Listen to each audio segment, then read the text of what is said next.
네, 안녕하십니까. 오늘 저는 저희가 잘 알고 있는 4차 산업혁명에 더해서 코로나 시기를 겪고 이렇게 모인 자리에서 진짜 푸드테크가 기존 산업을 대체할 수 있는지, 단순히 식품 산업만 대체하는 건지 연관된 산업을 대체하는지에 대해서 그 변화에 대해서 한번 말씀드리고자 합니다. 아, 우선 여러분들께 한 4가지 질문 한번 해보겠습니다. 우리가 기존에 하던 일을 잘하는 사람이 이길까요? 아니면 새로운 일을 하는 사람이 이길까요? 지금 현재도 그렇고 앞으로 한번 10년을 한번 내다보고 한번 생각을 해보시죠. 기존 산업을 해오던 사람이 더 잘할까요? 기존 산업을 해온 적은 없는데 타 분야에서 새로운 가치관을 가지고 오는 사람이 더 잘할까요? 대기업이 잘할까요? 아니면 배운 건 없는데 진짜 내가 뜻이 있어서 한번 내가 끝까지 해보겠다고 덤비는 새로운 스타트업들이 더 잘하는 세상이 될까요? 모든 사람한테 좋은 식품을 만드는 데가 이길까요? 자기한테 꼭 맞는 식품을 만들어주는 사람이 이길까요? 예, 그 4가지 주제가 오늘 도전이라는 주제로 한번 말씀드려보고자 합니다.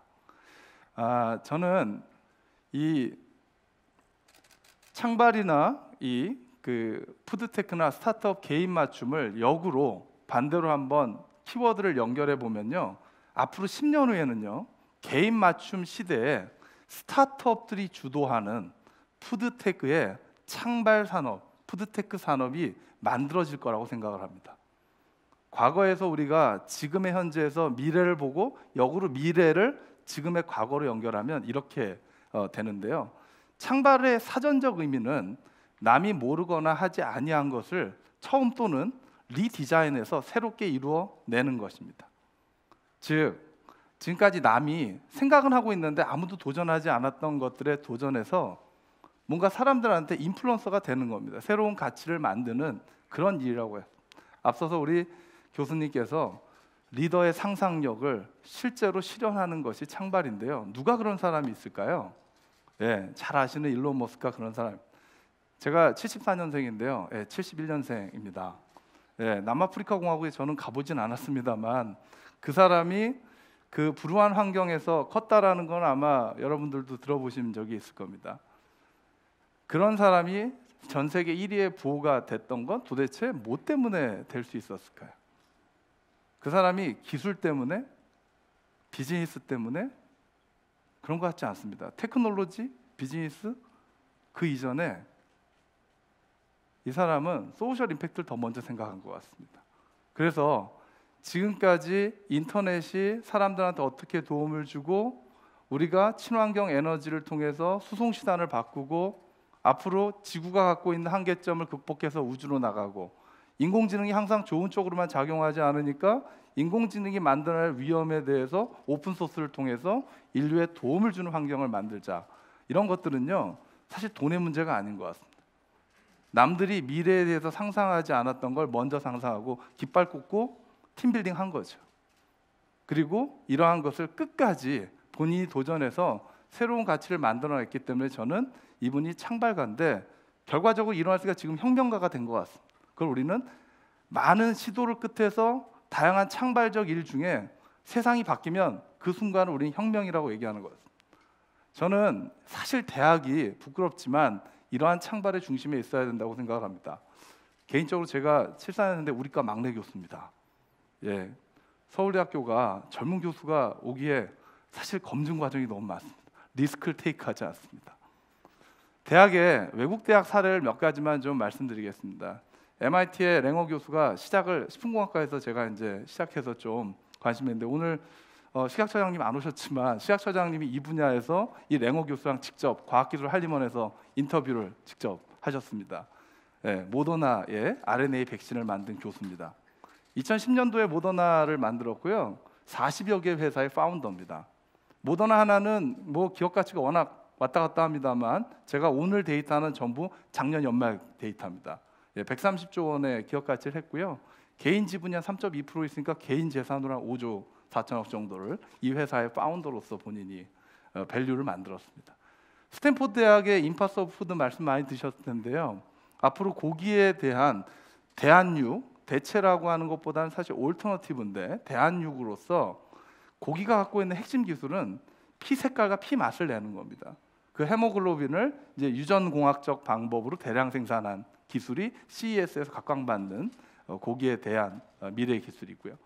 하버드 대학에서는 싱클레어 교수가 와인에 프랑스 사람들이 왜 와인을 먹으니까 심장병, 발병도 늦고 오래 사느냐라고 해서 레스베라토르라는 물질을 찾아서 노화를 억제하는 신약 후보 물질을 발굴을 했습니다. 이런 방식으로 식품에서 10개의 식이약 후보 물질을 만들어서 10개 생명공학 회사를 만들었는데요. 그 중에 하나가 레스베라트롤의 타겟인 썰트를 가지고 하버드 역사상 현금으로 1조 원의 기술 이전한 물질이 되겠습니다. 그렇게 많은 일을 하지 않습니다. RNA 백신 만드는 거고요. 피맛을 내는 거고요. 노화를 막는 물질을 하나 찾은 겁니다. 우리가 많은 사람이 들여서 연구에서부터 유통까지를 다 하는 기업이 앞으로 미래의 경쟁력을 가질까요? 쉽지 않을 것 같습니다. 특정한 분야에 정밀하게 한 가지 분야에 정말 평생에 걸쳐서 특정한 분야의 리더가 되는 것이 굉장히 중요한 시대가 된 것 같습니다. 저희가 국내 대학과 대기업들을 좀 말씀을 드리면 창발하러 아직 나아가지 못하고 있습니다. 오늘 사실 글로벌 경쟁사 대비 삼성전자, 현대자동차, 롯데 모두 높은 매출과 영업이익이 있음에도 불구하고 아직까지 기업 가치가 낮은 거 여러분들 잘 아십니다. 오늘 여기 삼성전자의 박찬호 부사장도 와 있고 또 롯데 우리 이경원 사장이 와 있지만 제가 이런 얘기를 많이 합니다. 왜 우리나라의 대기업이 실적에 비해서 미래 가치를 평가를 못 받을까? 네, 초격차의 다음 단계의 버전이 필요한 겁니다. 불가능을 가능하게 만들고 아무도 가보지 않는 것을 해볼 수 있는 문화가 돼야 되는데요. 아직까지 대한민국은 권위에 대해서 도전하기가 참 어렵습니다. 예, 제가 X세대를 약간 껴 있습니다. 예, 뭘 이렇게 자신 있게 하기에는 MZ세대 같지 못하겠고요. 또 MZ세대는 저희 보고 또 그렇게 얘기 안 합니다. 이 세대의 어떤 변화가 되게 중요해서요. 앞으로 아마 삼성전자도 지금 이런 일을 하는 것 같습니다. 오픈 이노베이션 합니다. AI 관련 회사 3개 기업을 인수했고요. 삼성전자가 왜 여기 제가 박찬호 부사장 말한 푸드테크의 메인 기업이 될 수 있다고 생각을 합니다. 스마트폰과 이런 그 큐커, 비스포크 큐커라고 하는 AI 기술 탑재한 조리기구는 아마 글로벌 시장에서 구독 경제를 가져올 수 있고 앞으로 미래의 개인 맞춤 시대의 핵심적인 플랫폼이 될 가능성이 있다고 봅니다. LG도 마찬가지가 될 것 같습니다. 현대자동차는 테슬라보다 전기차 늦게 시작했죠. 그래서 이번에 메타 모빌리티라는 걸 합니다. 정의선 회장님이 보스턴 다이내믹스를 돈도 못 버는 회사를 ROI가 안 나오는 회사를 현금으로 1조를 주고 인수를 했습니다. 서울대학교에 기계과를 안 가고요. 화학생물공학부에 최장욱 교수 찾아갔습니다. 2차 전지는 늦었지만 3차 전지는 먼저 해야 된다. 왜? 모빌리티를 해야 되니까. 경계가 없어졌습니다. 기계과 안 갑니다. 예, 화공과를 먼저 갑니다. 근데요, 이 회사는 푸드테크 기업이라고 저는 봅니다. 왜? 푸드 딜리버리는 결국 로봇 기술입니다. 그리고 모빌리티 기술입니다. 그래서 어디에 투자를 하냐면 부릉이라고 하는 메시코리아에 현대자동차가 투자를 했습니다. 저희가 물류라고 하거나 배송은요, 잘 생각 한번 해보시죠. 코로나 시기에 푸드테크의 기술은 뭐냐면 신선식품을요 편하게 주문해서 빠르게 집에 배송하는 겁니다. 뭐가 필요할까요? 스마트폰에 AI 그리고 배달, 이 두 가지가 푸드테크의 핵심적인 AI 로봇 기술입니다. 그런데 우리가 지금의 기존 식품기업, 제가 오늘 이 자리에서 이런 말씀 드리겠지만 롯데는 오너께서 이런 말씀하셨습니다. 아무것도 하지 않아서 실패조차 없는 게 더 큰 문제라고 인정을 하셨어요. 앞으로 롯데는 이제는 타 분야와 연관된 오픈 이노베이션을 적극 추진하겠다. 그리고 기존의 전통적인 어떤 제조 베이스에서 이런 새로운 타 분야에 대한 이런 창발적인 일에 적극하겠다라는 의지를 적극적으로 갖고 있는 걸로 알고 있습니다. 창발적인 일이 가장 많이 일어나는 분야는 푸드테크라고 생각합니다. 방금 삼성전자, 현대자동차, 롯데가 이제는 테크로 넘어가야 되고요. 스타트업들한테 뒤처졌다라고 볼 수밖에 없습니다. 여기에 가장 중요한 단어는 아까 CES 말씀을 하셨는데요. 소비자 관점의 맞춤형 식품입니다.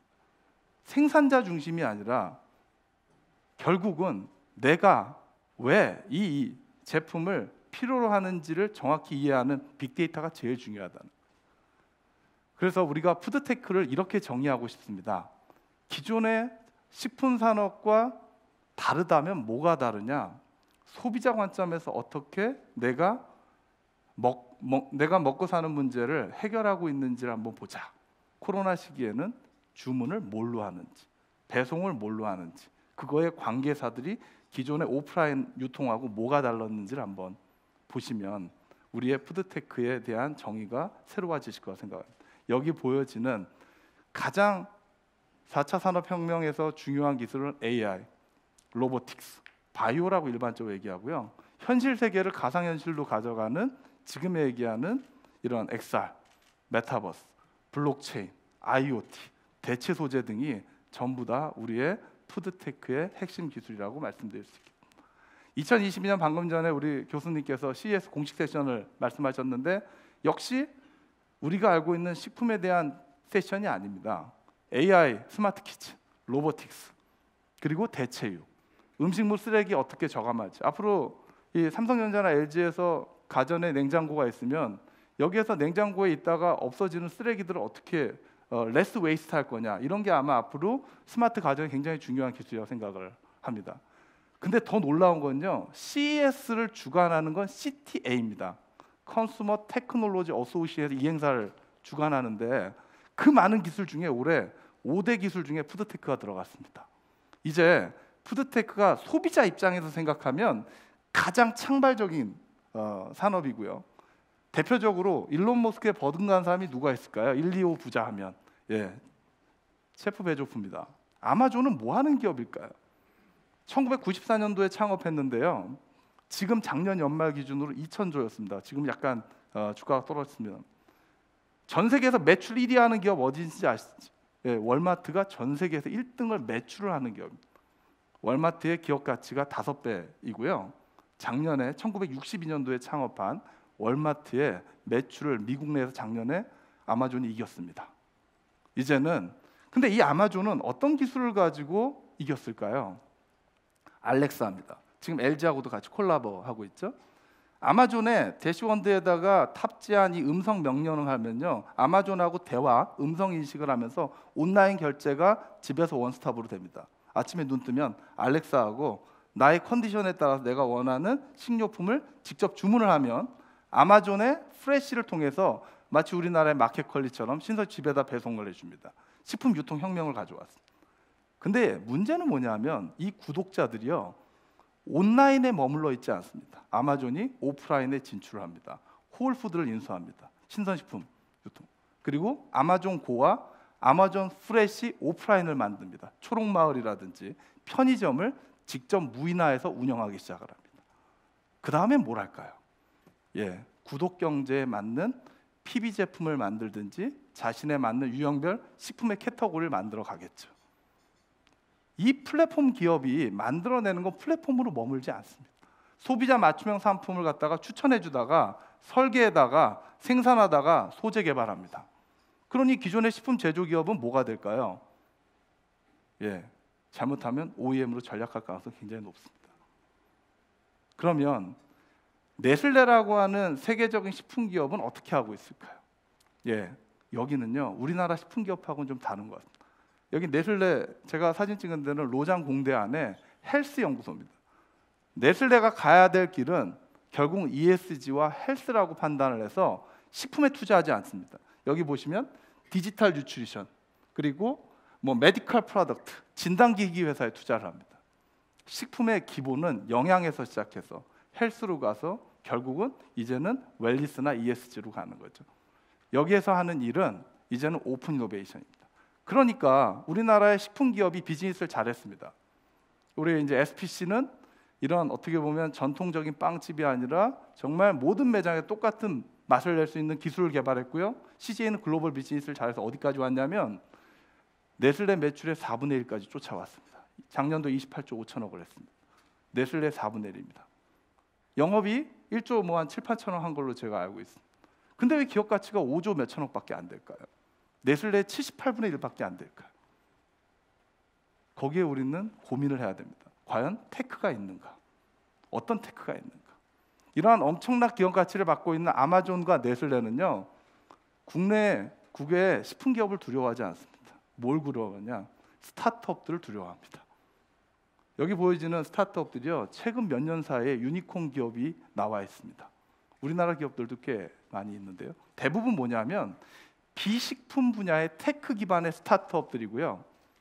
유니콘 기업들이요, 이제는 매년 몇 개씩 푸드테크에만 만들어지는데 왜 만들어질까요? 전 세계적으로 투자가 제일 많이 이루어지는 테크 분야가 푸드테크입니다. 그렇기 때문에 푸드테크가 유니콘이 될 수밖에. 쉽게 말씀드리면 이제 투자받은 기업은요, 기획사가 생기는 겁니다.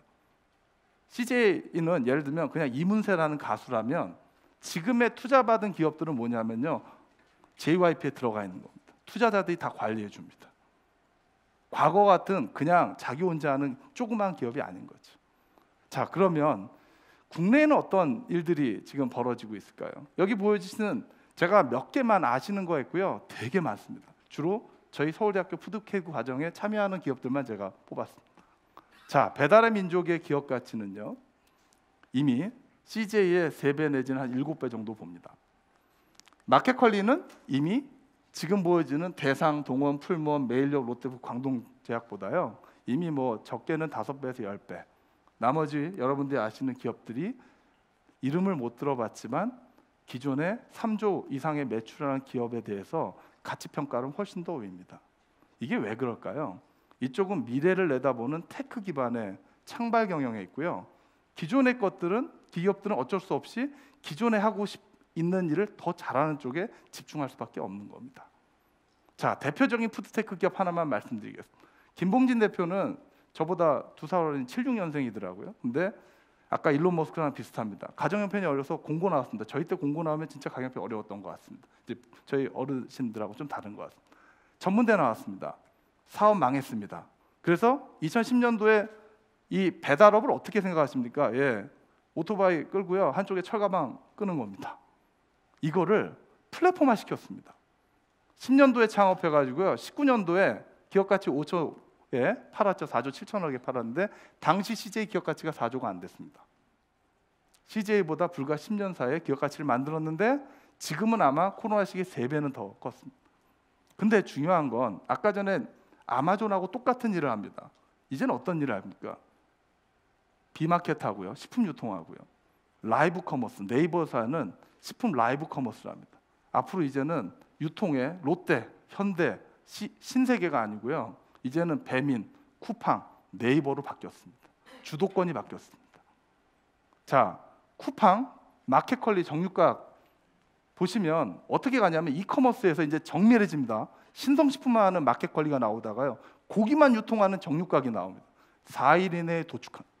근데 여기 경력들을 보면요, 여기는 뭐 하버드, 뭐 웰슬리, 카이스트 뭐 이렇습니다. 예, 식품한 사람 한 명도 없습니다. 정육각은 초록마을을 인수를 했습니다. 오프라인을 진출을 했습니다. 어떤 방법으로 운영할까요? 기존 방식으로 운영할까요? 예, IT 기업처럼 운영을 할 겁니다. 결국은 플랫폼 기업이 승자가 되는 구조가 될 가능성이 이제. 자, 아마존처럼 국내 스타트업이 이미 최근 5, 6년 사이에 이렇게 유통, 외식, 라이브 커머스로 다 사업을 다각화하고 있고요. 여기에 파트너들 제가 만나보면 이런 얘기합니다. 기존 기업들하고는 결이 다릅니다. 이렇게 저하고 얘기합니다. 예, 젊은 친구랑 일하고 싶은데 기존 기업하고 일하기 싫답니다. 굉장히 큰 문제입니다. 앞으로 대기업에 대한 스타트업의 도전은 훨씬 더 거세질 겁니다. 유통만 얘기하니까 아직은 유통 단계에 머물러신다고 생각하실지 모르겠는데요. 오늘 여기 박재현 대표 프레시지 와 있는데 작년까지 투자액이 4천억이 없습니다. 기업 가치가 유니콘이 넘어선 기업입니다. 예, 물론 몇 개 기업이 합병이 되었습니다.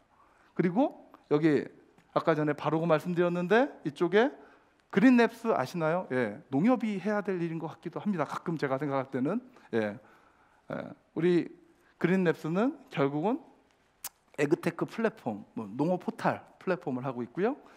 트리치가 요즘에 또 화두입니다. 글로벌 농수축산물 무역거래 플랫폼입니다. 3조 6천억의 기업 가치를 인정을 받았습니다. 자, 이제 식품과 농업이 이제는 디지털 트랜스포메이션이 되어 있고요. 결국 이 스마트폰 하나 때문에 세상이 바뀌었습니다. 집에서 편하게 빠르게 배송받습니다. 그 안에는 AI 기술, 로보틱스, 바이오 기술이 적용되어 있고 우리나라가 상당히 잘하는 분야입니다. 제가 들어갔던 90년대에는 전후에는 그 컴퓨터공학과가 인기가 제일 많았습니다. 2000년도에는 바이오 분야가 계속 인기가 많았습니다. 앞으로 2010년도, 20년도에 푸드테크 분야에 우수한 사람들이 젊은 친구들이 이렇게 모여들면 앞으로 10년 후에는요 아마 코스닥 코스피 안에 푸드테크라고 커밍아웃하는 기업들이 많아질 겁니다. 아시겠지만 셀트리온 만들어진 이후에 삼성 바이오로직스, SK 바이오사이언스 나왔는데요. 최근에 롯데 바이오로직스, CJ 바이오사이언스가 만들어졌습니다. 아마 삼성 푸드테크, 카카오 푸드테크가 나올 수 없다라고 얘기할 수 없습니다. 저희는 앞으로 이런 푸드테크 트렌드로 봤을 때 누가 이길 거냐? 소비자의 빅데이터를 갖는 푸드테크 기업이 결국 세상에 대한 구독과 세상을 앞으로 선도할 수밖에 없고요. 그렇게 되니까 앞으로 미래는 어떻게 되겠습니까? 이런 배달의 민족이 마켓컬리와 같은 유통 플랫폼이 결국 이런 딜리버리 회사하고 연계가 되어 있고요. 프레시지와 같은 이런 이제 제조 회사와 연계가 되고 또 이런 그 데이터 회사들, 농업, 그 다음에 글로벌 소재나 원료를 공급해 줄 수 있는 빅데이터 플랫폼하고 연계가 돼서 업체와 연결해 줄 겁니다. 이 구조가 이미 완성이 되어 있습니다. 근데 여기 한 가지 빠져 있는 게 있습니다. 앞으로 고령 사회, 1년에 100만 명씩 우리가 고령 인구가 느는 앞으로 5년, 10년을 내다봤을 때 헬스케어에 있어서도 푸드와 농업이 굉장히 중요하죠. 개인 맞춤 푸드 솔루션은 사람이 뭔가 처방하는 게 아니고 데이터가 하는 게 더 낫습니다. 영양사가 처방하는 것보다, 약사 선생님이 처방하는 것보다, 의사 선생님이 처방하는 것보다 나의 데이터를 인공지능이 처방해 주는 게 솔직히 더 맞을 것 같습니다. 이미 NIH 국립보건원은요 정밀의료가 됐는데 유전체에서 뭐하냐, 결국 국민의 삶에 영향을 미치는 건 정밀 영양을 해야 된다고 이 NIH 디렉터가 직접 뛰어들었습니다. 우리나라에서도 농식품부가 중심이 돼서 이러한 정밀 영양을 넘어서 이제 정밀 식품까지 가는 우리 정부도 맞춤 푸드 솔루션과 관련된 R&D에 투자를 했고요. 제가 푸드테크 학과와 동시에 이런 개인의 맞춤의 식품을 만들어주기 위해서는 우리가 먹는 농수산, 주로 먹는 거에 대한 영양 DB, 가공 DB, 조리 DB가 있어야 됩니다. 솔루션을 만들어주려고 해도 특히 수산 쪽이 없습니다. 농진청은 있는데요. 국립수산과학원이 양식까지만 했지 영양과 식품 쪽이 빠져 있습니다. 이 부분에 대한 보완이 좀 필요할 것 같습니다. 자, 이러한 맞춤형 영양과 이런 알고리즘이 가능하다면 기존 푸드테크하고 연계해서 앞으로 개인 맞춤 푸드테크가 우리나라 대한민국을 대표할 수 있는 글로벌 창발 산업이 될 수 있다라고 저는 기대합니다. 지난 10년 동안 푸드테크 산업이 발전된 속도로 봤을 때 우리나라의 IT 기술, BT 기술, 그리고 최근에 이런 콘텐츠, 이런 K 컬처가 워낙 뛰어나기 때문에 이러한 플랫폼들이 앞으로 우리 어떤 MZ 세대들의 어떤 이런 창조적인, 창발적인 어떤 역량과 같이 연계된다고 한다면 아마 푸드테크는 대한민국의 대표하는 제3의 반도체를 넘어서는 창발 산업이 될 것이라고 믿습니다.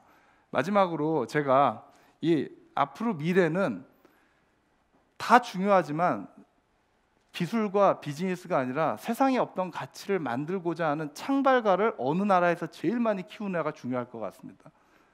지도 교수님이, 부모님이 시키는 일을 하는 게 아니라 자기가 하고 싶은 일을 할 수 있도록 겁 없이 덤벼들고 그런 것들을 좀 더 부모님과 여기에 있는 좀 더 경험이 많은 분들이 믿어주고 키워주는 그런 어떤 문화가 앞으로 대한민국의 푸드테크와 창발 산업의 핵심이라고 생각합니다.